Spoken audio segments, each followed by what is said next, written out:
Hi, this is Guillaume from France, and this is just a little technical demonstration to talk about my use of WWise. So here, the main idea is to create an ambient distant background. So this is supposed to be like war sounds happening in the background. So I have different random container. One of them is like for the explosions, and they all contain a bunch of sounds of the same kind, and it's being randomized in real time.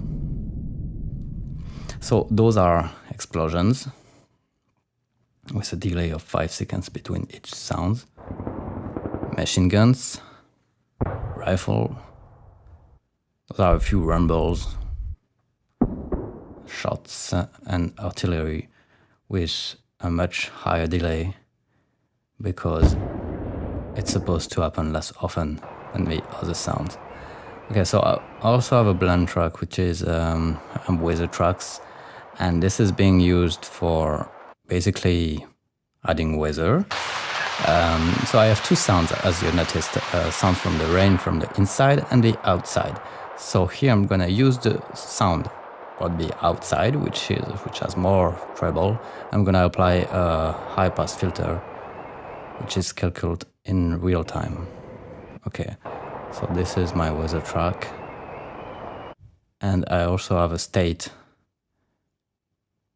container which contain room tones, which is very useful to create an identity of the place you're trying to play. Okay, so this can be a barn or a wood house or something very woody. And here's my funnel, distant background. So as I said, everything here is being played randomly, so you can play it for 10 hours. It will always be different.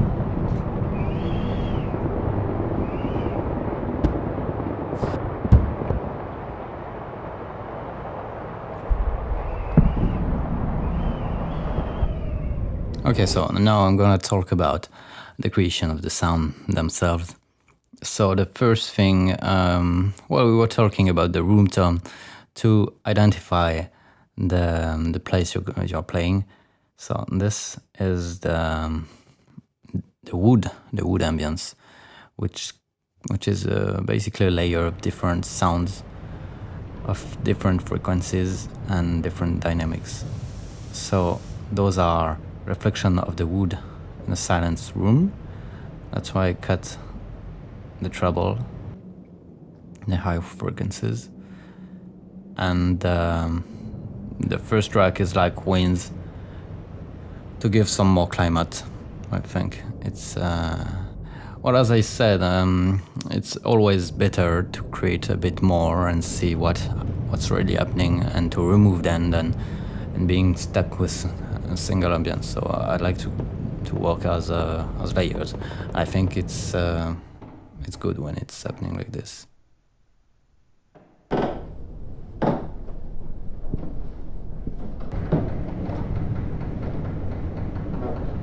Okay, as you can see, I added a bunch of wood creaking and some rain in the outside, but I think it's a bit too noisy, so I'm gonna remove it. Okay, I think this is kind of satisfying.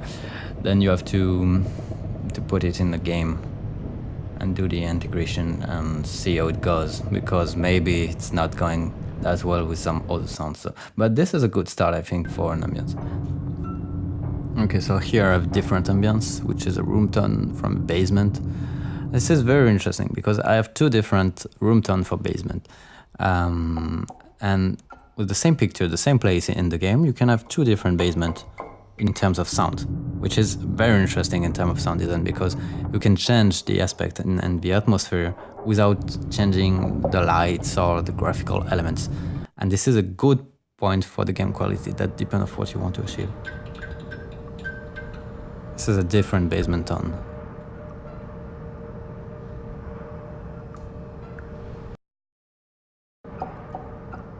Okay, so those are a few sounds I really enjoy to make with different layers. There are a few mechanical layers and impact, which is pitched, as you can see. And this is like more like a comical effect, but I was hoping it would work. Okay, it gives a feeling that it's very rusty weapon or something. This gave some ideas for the game designers to create new functions so they can use this kind of sounds.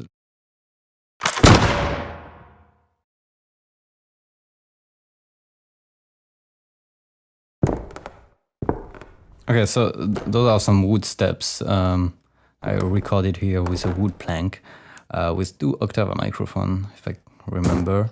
And those are sounds that were used for a survival game.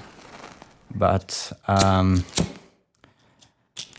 well, I didn't have so many information about the game, so I was trying to imagine what you do need in a survival game. So this is basically about energy resources, so the fire and eating something.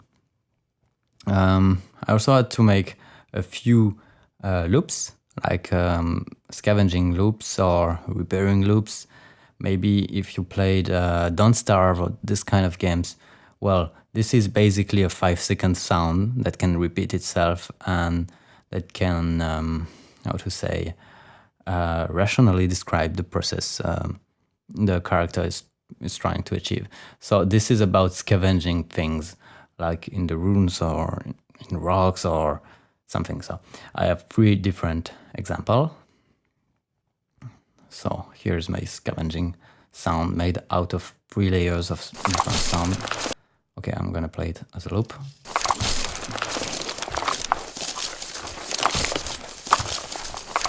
Okay, well, we have to see if it works well in the game. Yeah, this one was made out of sounds of boxes full of nails.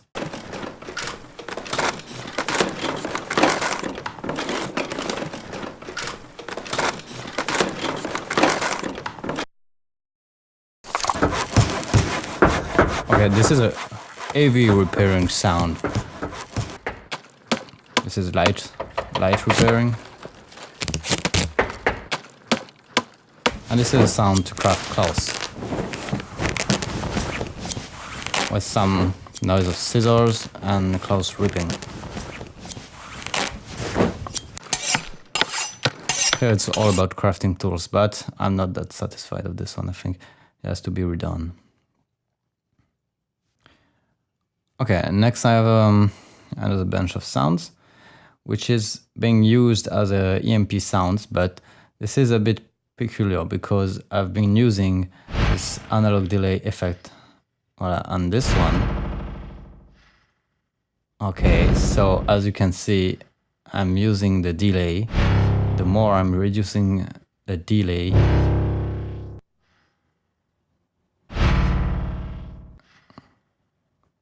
it gives different effects. So with the same sounds, the basic sounds, you can have different effects only by adjusting a smart delay.